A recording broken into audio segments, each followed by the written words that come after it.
Well, good evening, everyone. I am going to call this meeting to order. This is the November 13th, 2024 meeting of the City of Pasco Hearing Examiner. My name is Andy Kottkamp, and I've been appointed by the City of Pasco to serve as Land Use Hearing Examiner, and my job is to render decisions on various matters that are authorized to come before me, which include preliminary plat approvals and special permits. That's what we have on the agenda for today. Now, I consider any testimony and evidence presented at tonight's hearing, as well as all the written materials that are already on file in order to make my decision. Now, the hearing process does have certain rules, but I will try to conduct the meeting in a relaxed and informal manner, but we still have a procedure we're going to use. For each item, staff will present their report and make whatever recommendations that they wish to make. Next, the applicant or the applicant's representative is given an opportunity to present their testimony and evidence. The applicant does have the burden of proof to show compliance with all the applicable rules and regulations. Next, if somebody from the public came to testify, I'll give you that chance to do so. And if there is any testimony in opposition to the project we're talking about, I will give the applicant an opportunity to submit whatever rebuttal testimony they wish to make. Because the applicant has the burden of proof, the applicant does get the last opportunity to present testimony and evidence. Now, if you are going to present your testimony tonight, I'll have you coming up to the podium there that's in the front right of the hearing room, and I'll have you state your name and your address, and then I'll swear you in as a witness. I'd ask that you keep your testimony relevant to the application that we're talking about. I'm looking for factual evidence. This is not a time for questions, so questions will not be allowed of staff or the applicant or the hearing examiner or any member of the public. This is a time for you to present your testimony and evidence as to why the project does or does not comply with the applicable rules and regulations. If you have anything in writing that you want to submit today, we can make those arrangements. Now, I have the option following this hearing to keep the record open if I think there's a need for additional written testimony to be submitted. But in any event, my written decision will be made within 10 working days after I close the public record. Except as provided by Pasco Municipal Code regarding requests for reconsideration, my decision on both of these matters will be final and conclusive unless they are appealed. Appeals are by means of what's called a land use petition action. They have to be filed within 21 days with Superior Court, and if the appeal is not timely filed, the appeal would be barred. I've reviewed both items on today's agenda. I don't have any interest in any of the properties or other proposals to be heard today, and I'll be able to fairly and objectively consider each item.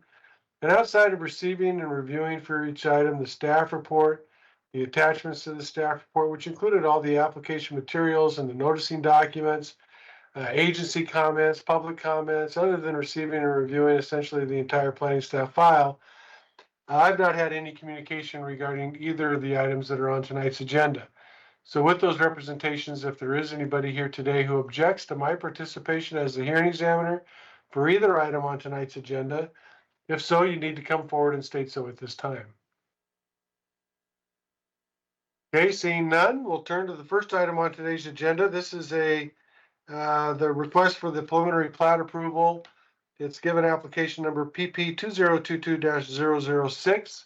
This is an application to develop a 163.78 acre parcel, actually several parcels that combine that amount to make that amount into 690 residential lots, or residential units, I should say.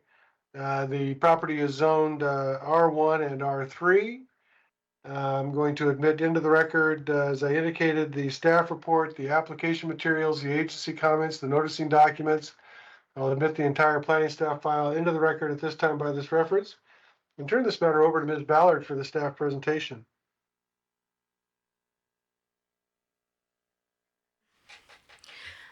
This presentation is for PP 2022-006. It's the Raven Place preliminary plat.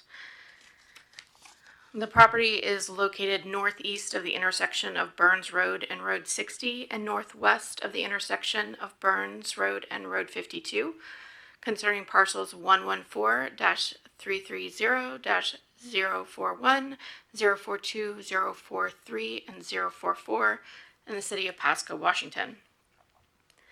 The northern 129 acres of the property is zoned R1, which is low-density residential, and the southern approximately 35 acres of the property is zoned R3, which is medium-density residential. The applicant wishes to subdivide those 4 parcels that comprise this property into 690 residential building lots, plus tracks and a park for mid-block pedestrian access. 455 of those lots are in the R1 zoning district. 235 are in the R3 zoning district. Notice of this hearing was mailed to the property owners within 300 feet of this site and posted on site on October 25th and published in the Tri-City Herald newspaper on October 30th of this year. The underlying future land use designation for the site is low-density residential in the northern portion of the site, which allows for a residential density between 3 and 6 dwelling units an acre. The project's proposed density in that location is 3.5 dwelling units an acre. And the medium density residential land use, which allows for 6 to 20 dwelling units an acre, is in the southern portion of the property, and the project's proposed density in that area is 6.7 dwelling units an acre. This site is currently undeveloped and it's used as farmland. The proposal contains a mixture of lot sizes. Some lots will be required to be developed with single-family attached housing, such as townhomes. The project will involve right-of-way improvements to extend Road 60 and Road 52, as well as Desiree/Roberta Drive and Cow Trail. Traffic and school impact fees will be collected for each lot prior to issuance of any building permits for a dwelling. A 5-acre park is proposed. If the park is dedicated as a fully developed neighborhood park, the park portion of the impact fee will be waived. If the parkland is dedicated but not developed, the reduction of fees is up to 58%. Development is proposed to be completed in 17 phases. One of the conditions of approval recommended by staff is that lots 66, 38 through 643 should either be rear loaded, such as using an alleyway to provide vehicular lot access, or be alternatively configured to provide vehicular lot access that does not allow for residential driveways to cross the multi-use path that is proposed along the eastern right-of-way of L Drive for safety purposes. In general, staff recommends approval of the Raven Place preliminary plat located north of Burns Road on parcels 114, 330, 041, 042, 043, and 044, with conditions of approval recommended in the staff report. All right, thank you very much, Ms. Ballard. Is the applicant ready to proceed?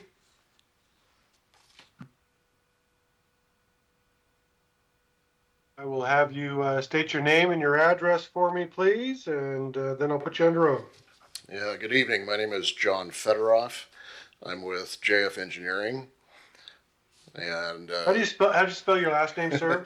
yes, I'm the engineer of record, so it's on the plans there. Federoff, F as in Frank, ETTEROLF.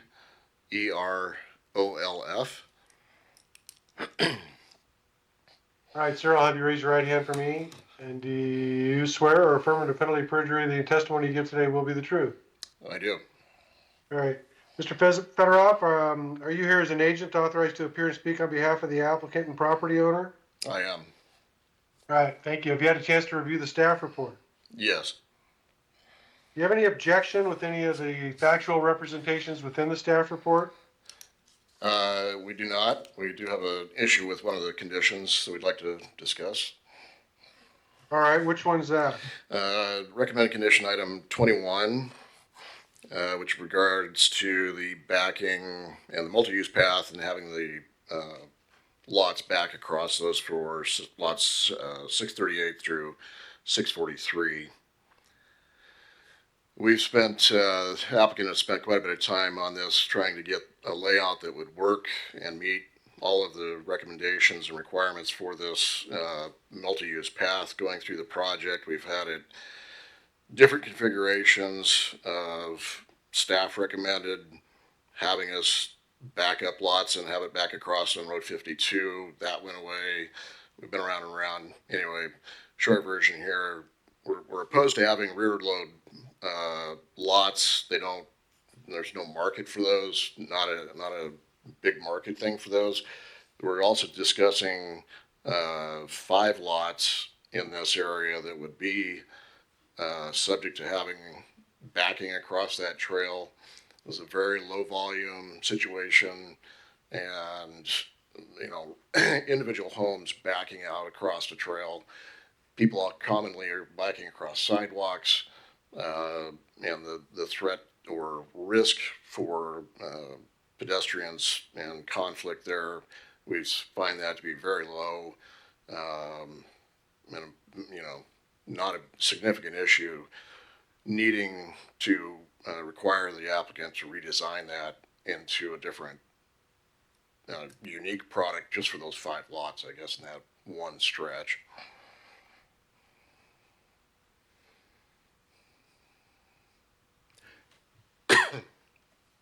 Okay.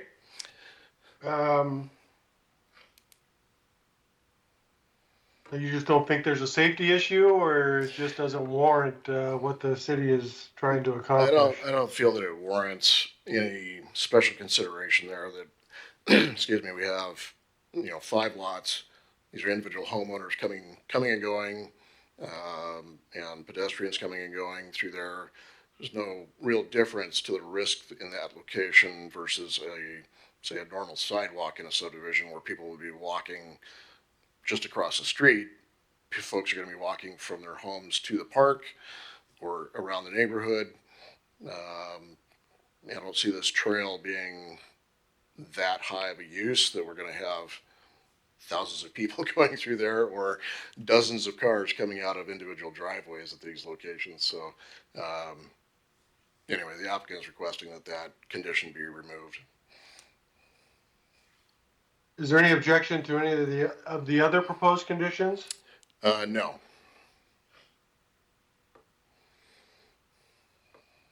Okay, so with those questions out of the way, what else would you like to tell me about this project?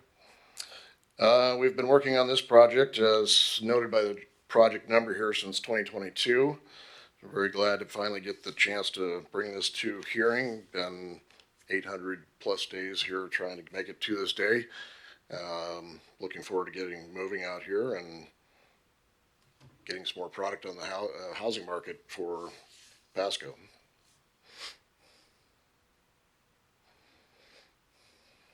"17 phases, how long is that gonna take?"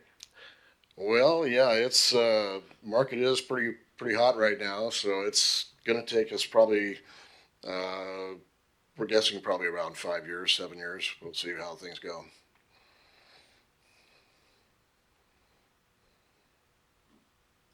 All right, thank you. Anything else you'd like to add, sir? Not at this time, thank you.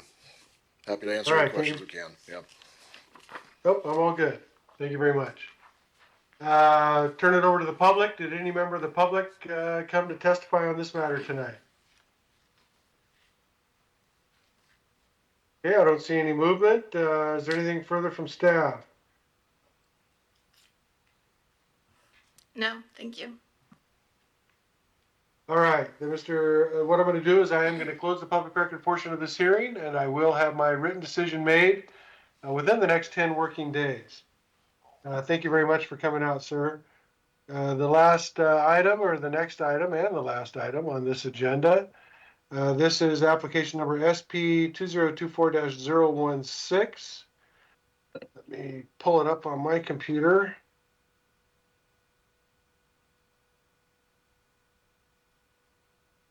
And this is application for the operation of a church within an existing building on property located within the city of Pasco. That is more specifically described in the staff report as well as in all those application materials. For the record, I will admit into the record that staff report, those application materials, there's site plan drawings, there's maps and photographs. I'll admit all those items. Indeed, I will admit the entire planning staff file into the record at this time by this reference. And once again, turn this matter over to Ms. Ballard for the staff presentation. Thank you. And this is the special permit application for Iglesia, Casa de Dios, Puerta, Cielo, located at 415 West Columbia Street, parcel 112-041-193. It's located just east of Peanuts Park. The property is zoned C2, which is Central Business District, and it's located within the downtown Pasco overlay district. It's approximately 1/4 of an acre and has an existing building with 2 commercial tenant spaces. Applicant Dulce Villanueva wishes to operate a church facility in that existing building. Notice of this hearing was posted on the subject property on October 24th, mailed to property owners within 300 feet on October 25th, and published in the Tri-City Herald newspaper on October 30th of this year. The site is subject to an ongoing code case, number CEB 2024-0652, for use of the building as a church without a license or special permit, while also not meeting minimum requirements of safety code. As a land use, churches are considered an unclassified use in the Pasco Municipal Code, and they may be permitted within the C2 zoning district through a special permit. But while churches may be permitted as an unclassified use, the downtown Pasco overlay district prohibits community service facilities level 2. So per PMC 2515-050, community service facilities level 2 are defined as those including drug abuse and alcohol treatment centers, halfway houses, charitable organizations, nonprofit service groups, juvenile care and treatment centers, crisis residential centers, correctional work release facilities, correctional institutions, juvenile delinquency homes and facilities, any and all facilities for incarceration or detainment, temporary shelters, emergency housing facilities, community service housing, missions, community kitchens, food banks, and other similar uses which provide social health and welfare for citizens, except any use which limits the activity to solely organizational or administrative office functions, whereby the actual community service is provided elsewhere. This means that the church would not be able to operate any of those functions that fall under that community service facilities level 2 category.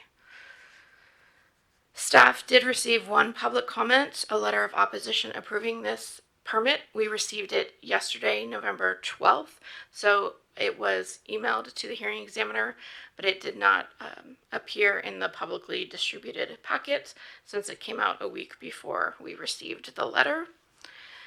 The opposition letter essentially stated that the goal of the quote-unquote downtown economic development strategic plan is economic development, and churches should not be downtown as they don't contribute to said economic development, that churches are nonprofit and do not contribute to local response services and instead increase the cost of local response services, and that the presence of a church would increase vagrancy and the cost of will be borne by local businesses to clean up after said vagrants.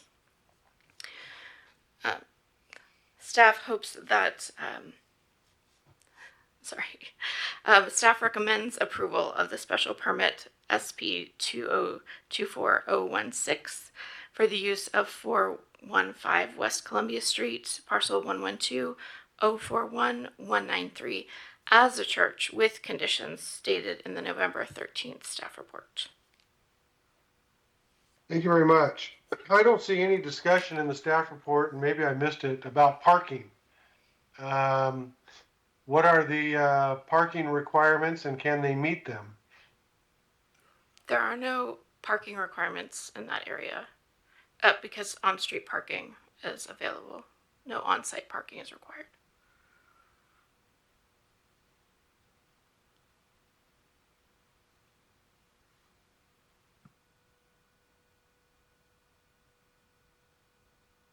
So if the church is in full operation at 10 o'clock in the morning on a Tuesday morning and taking up all the parking spots, the city doesn't have a problem with that? No, because in a downtown core, the idea would be that you could park and walk. All the streets have street parking available.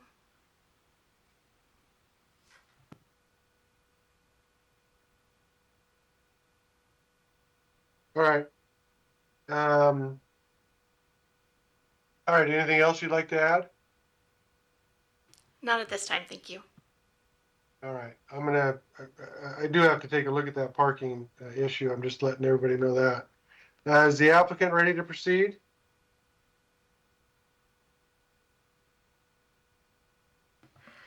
Is the applicant present? She is present. She does not speak English, though. Is anybody Well, I available don't, to translate? I speak English.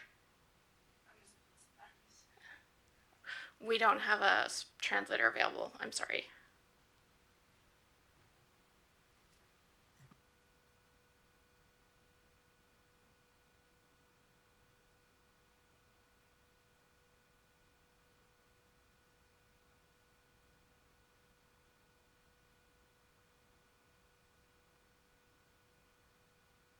Okay,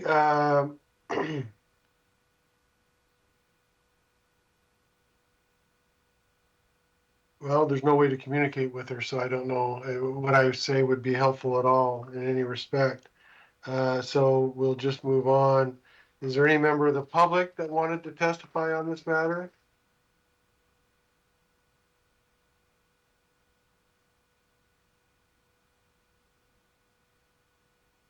Hello, sir. Can you state your name and address for me? Leo Leo Perales, 4502 Hilltop Drive, Pasco, Washington. How do you spell your last name, sir? Perales. Thank you. Can I have you raise your right hand for me? And sir, do you swear or affirm under penalty of perjury that any testimony you give today will be the truth? Correct. Yes. Thank you. All right, Mr. Perales, what would you like to tell me? Just full disclosure, I am on the Pasco City Council, so I'll just say that right off the bat. But I'm a resident of Pasco, and I just don't feel that this use is warranted in downtown. It was spoken by, I believe, Mr. Rolando Rodriguez, put the letter in or sent the email, and we spoke about this. And when we looked at our downtown master plan, we didn't envision having churches and things like that down there. We wanted places of commerce. You know, I see a downtown full of boutiques, salons, barber shops, and other type commerce, you know, even throwing some auto mechanic shops, just other things. And I don't think a church really fits the character of that area, even though there was a church kind of closer by. You know, so I'm just speaking on behalf of many people could not be here today while these shops down here close a little late. So, but I just don't see a need for this down here. And the parking issue, I guess, could be an issue. I think you're onto something, but I think I've been a proponent of us being a little bit more flexible, or like the CDC flexible in regards to the parking. So if this was another type of business, you know, I would be in support of the flexibility of that parking. But you know, and I know we're working on hopefully getting data to perhaps put in a parking program. You know, again, so I just don't see the use in a lot of these buildings, especially the building that's being used. You know, it was noted that they were operating that without a special permit, and so I didn't like that, and I hopefully it just I think there's other places around the city that they could you know, procure and do this type of, you know, faith. We need more churches. Don't get me wrong. We need more church. People need more God in their lives. I ain't gonna, you know, I love that, but just in the downtown area, we don't need it down there. And a lot of us just don't want to see this happening again, because it's going to pull more people to the area. We're trying to make downtown more vibrant area. And, you know, this is akin to the Union Gospel Mission issue years ago when that happened. Again, a lot of business people ended up leaving because of that issue, and so we got to address that. You know, we're doing that right now with the Columbia Valley Recovery Center over across the river. So we're doing things, but we want to make Pasco a place, a destination spot, and just this is just going to bring an element that we want people to go get the help in certain places of the city or other cities. We just, you know, that's the way we look at it as. And again, I think another issue here is that I feel like individuals like Dulce are being taken advantage of from these building owners who are telling them, buy this property, you can do this and that, and then they get in there and then they find all these problems, and it's going to cost hundreds of thousands of dollars, and they can't even do what they wanted to. And that's something I think we need to address as well. But long story short, I just don't. By the letter of the law, it looks like they're going to be allowed to have a special permit. You know, that is what it is. But you know, it's not going to fit the character of the downtown. And that's the most important thing that I can leave you with. Thank you. I do want to say, sir, just Mr. Perales, just real quick, what uses are allowed where in the city is up to the city council to decide. So if you are on the city council, legislatively, you are the ones who say you can do this here or you can't do this here. So anyway, you know that, but I wanted to put that on the record as well. Right, but Thank you. But this isn't going to come back to us. It kind of stops at you, and so yeah, it's something that got slipped by, and like I said, if it does end up operating, it will just an issue. It's just a use we're going to have to deal with in downtown, and so. But yeah, but I appreciate it. Thank you. Yeah. Okay. Thank you very much. Anybody else from the public wish to testify on this matter? Mr. Examiner, if I may interject real quick. This is Craig Raymond, Deputy Director of Community and Economic Development. We have a couple of options as far as interpretation. We do have a youth available in the audience that could interpret for the applicant, or alternatively, we could continue the hearing for another date. We just weren't aware that an interpreter would be desired this evening, so we weren't prepared for that. We apologize for that, but we do have an option here this evening if you would like to hear from the applicant in that manner. Well, thank you very much, sir. Normally, if we have an interpreter, I'd like the interpreter to be certified so that there is some guarantee that what is being translated accurately. Because I don't speak Spanish, so I can't be the one to say, no, I don't think she really said that. So that gives me some pause. I would be happy to continue this to our next hearing date for that purpose, or to leave the record open to allow the applicant to submit an additional written comment. But once again, my concern is that the applicant hasn't been able to understand, because everything's been spoken in English, what's happened here today. And that's not necessarily the hearing examiner's issue or the city's issue. English is our spoken language. So would the city prefer to have it continued? Would the city like to just leave the record open for a time for the applicant to submit written comments? I'm open to your suggestion.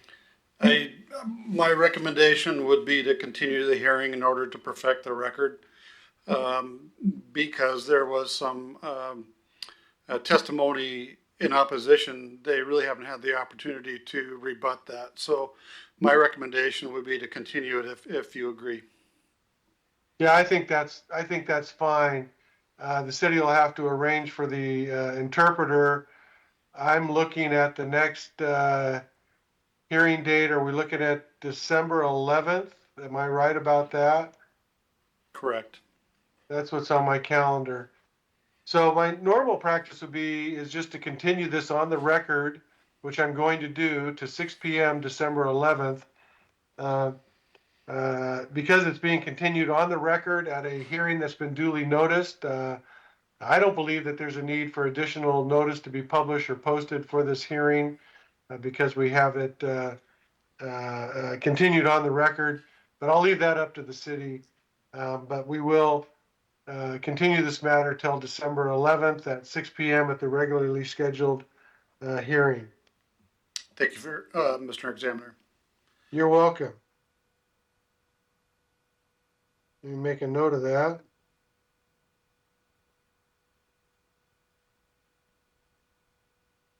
And the city will provide an interpreter at that time, is that correct? We will, Mr. Examiner,